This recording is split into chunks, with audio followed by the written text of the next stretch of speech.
I recently received a comment that goes like this. Hey Dixie, here's one for you. I ran across a legend of a witch in Monterey, Texas years ago. Despite all of my research, I haven't been able to track down anything more than a grainy film of a witch flying in broad daylight across the Monterey mountain range. Maybe it's just a hoax. If it's not, though, you might have better luck than I did. Well, even though it's debatable if Texas is considered the South or not, it's definitely not part of the Deep South. Still, though, I love legends and mysteries from all over, so I decided to poke around. And as soon as I did, I recognized having seen the footage when it first hit the scene. It's relatively new and was caught on video from multiple people and angles. It's from Monterey, Mexico, not Texas. The Discovery Channel even did a piece on it when the recording started going viral in 2006. It was fun brushing back up on this story, but as I was doing so, something caught my eye. I don't remember if it was in the original reports, or if it was, and at the time it didn't mean anything to me. But that's why I like revisiting some of these stories when they are recommended. Some locals swore that the thing caught on camera was a La Lechuza, a witch with the body of an owl and the face of an old woman. The legend stretches across the border into Texas as well, with the creature there being known as the Owl Witch. The legend has it that the creature was once an evil, powerful witch that was murdered by local villagers, who then returned as an owl-human hybrid to seek out revenge on the people and their descendants. Another version has it that there was more than one, that it's a group of witches that have sold their soul for more power. The drawback to their deal with the devil, though, is now they are cursed to exist in half-human, half-owl form, and cursed to hunt down humans, as the blood of that prey gives them more power. I research all of the stories that come to me as suggestions, regardless of where they're from, and if it's a particularly good one, I send the information over to Tales Told in the Dark to see if they want to cover that story. So, psst, Cassie, check out La Lechuza and see if you're interested. But reading through this Mexican legend reminded me of a similar creature we have here in the South. It could very well be the same race of creature, just under a different cultural name. As far as here in the South, we find ourselves back in the Everglades, a place so shrouded in mystery and legend that it would be the perfect place for an owl witch to hide. The one we're looking at today is a native shapeshifter from Seminole legend, a malicious owl-like beast that hunts for human hearts at night, then returning back to their human form in the day. They call it the Stikini.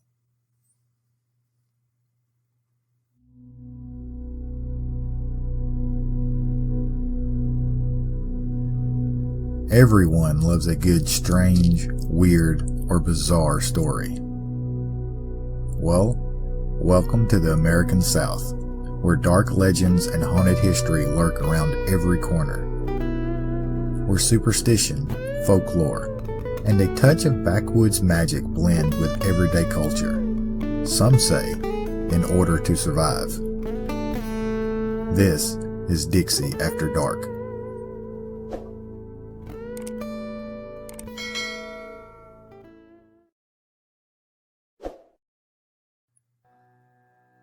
The supernatural, occult, and owls have been associated with each other for as long as we've had words for them. Maybe even before. There's a belief in some Jewish mystic circles that the screech owl mentioned in the Bible is a reference to the demon Lilith, Adam's first wife, before Eve. Some cultures see the owl associated with wisdom and knowledge, the transition to the afterlife, or as a messenger between our world and the world of the dead. Some see them as a symbol of spiritual protection.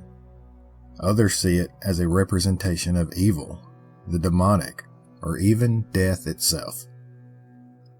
Even where I live, an owl is mostly just a nocturnal bird, but if one is seen during the day, that's a surefire omen of a death in the family. So with so much variety in cultural beliefs, it's important to keep everything within the specific context of each individual legend. The context of today's story comes from the Seminole legends, specifically a creature they call Stikini. The Stikini is described as a powerful human-sized owl. Unlike the La Lechuza mentioned in our intro, it appears that the Stikini takes on full owl form, although much larger and more monster-like than its animal counterpart. Much like the dreaded skinwalkers from Navajo legend, the Seminole fear the Stikini so much that they won't even speak its name. Their belief is that even speaking the creature's name could attract one, or worse, put you at risk of turning into a Stikini yourself, so only powerful medicine men and women are allowed to speak its name. Them and prayed-up YouTube storytellers. Being human-sized does not limit the Stikini to human strength, though. It's said to have supernatural strength, able to rip apart a fully grown man with ease. The reason for this is that the Stikini's favorite food is the human heart. Some legends say that the human heart is its only food, and that if a Stikini goes just one night without consuming a human heart, it will die. Stikinis are human, or once were. There are conflicting tellings on that part. The common thread here is that they all start out human as Seminole witches. These differ from the medicine men and women of the tribe due to their evil nature and intentions. Evil work would taint their existence, though, both mentally and physically. Even though the more evil works they brought into the world would give them more power, ultimately it also tainted and twisted them to grow more and more monstrous, the eventual end result being that of a Stikini. The form of a Stikini wasn't a constant state, though. The Seminole witch would be a shapeshifter, human by day and Stikini by night, and by all accounts, their nightly transformation was a painful and horrible ordeal. The Seminole witch would venture out deep into the forest and waterways of the swamps as night approached to keep their transformation hidden. But once darkness fell across the land and the moon rose, the transformation began, and it isn't something for the squeamish. Consider yourself warned. On top of the physical transformation, the Stikini is said to vomit up their internal organs, entrails, and even their own soul to complete the process, giving the Stikini its reputation of being an undead creature stalking the night, only to be forced to swallow back down their discarded organs before sunrise to take back their human form. If this doesn't happen, then the Stikini will die, as their creature form would be destroyed in the sunlight, much like the vampire legends. Here's where our big difference comes in as to whether a Stikini is considered a human shapeshifter or a creature that was once human. Both schools of thought refer to the Stikini as an undead creature, but one has their human form a still living being, whereas other tellings have the human side of the creature being long gone, and their daytime human appearance is just the result of a Stikini using the human remains as a mask or a skin suit. Either way, it's said that by day, the Stikini still looks like any other Seminole person, and by night, the giant owl form is its true spiritual form. The Stikini has one major weakness though: the discarded organs and entrails mentioned earlier. If they are found and destroyed or hidden, the Stikini will be unable to swallow them back down to turn back into their human form, thus dying in the rays of the rising sun. Because of this, the Stikini is known to hang their organs high in the trees to protect them from animals or humans on the ground. It's said that when a native suspects that their town or village has become a hunting ground for a Stikini, they would send people out to hunt for the hidden organs. Likewise, unsuspecting communities were sometimes alerted to the presence of a Stikini by accidentally coming across its hanging internal organs. Can you imagine what that late night stroll must be like? If by chance this does happen to you, it's recommended that the entrails be immediately burned. The call of a Stikini is said to be a horrible one, a mix of a giant owl screech and a woman's scream. In this aspect of the legend, the creature takes on a banshee-like role, where the cries of the Stikini is known to the Seminole as a death omen. Although the Stikini is predominantly a Seminole legend, it does show up in Muskogee legends as well, giving it a reach beyond the swamplands of Florida.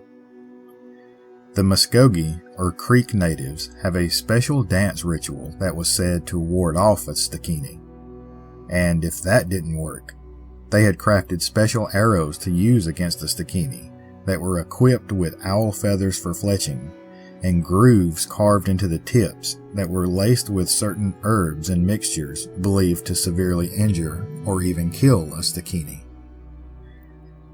So that gives us a legend of the Stikini in Florida, then stretching up into regions of Alabama and Georgia. But don't think it stops there. Oklahoma has a lot of Stikini legends and modern-day sightings, with the displacement of many of these tribes and subsequent settling in Oklahoma. So, the Stikini followed them. That begs the question, where did the race of Stikini stop along the way? And how many lingered where they stopped? And what about the Mexican and Texan La Lechuza? Their stories and sightings are so similar that it's hard for me to look at them as a separate race of cryptids. So maybe, instead of being a southern legend, we are looking at one that spans from here throughout the Midwest and into Central America, at the very least. I'm going to dig into this one a bit more, and hopefully Tales Told in the Dark will do the same. I can't help but wonder how many other cultures have a similar, if not the exact same, creature stalking their nights.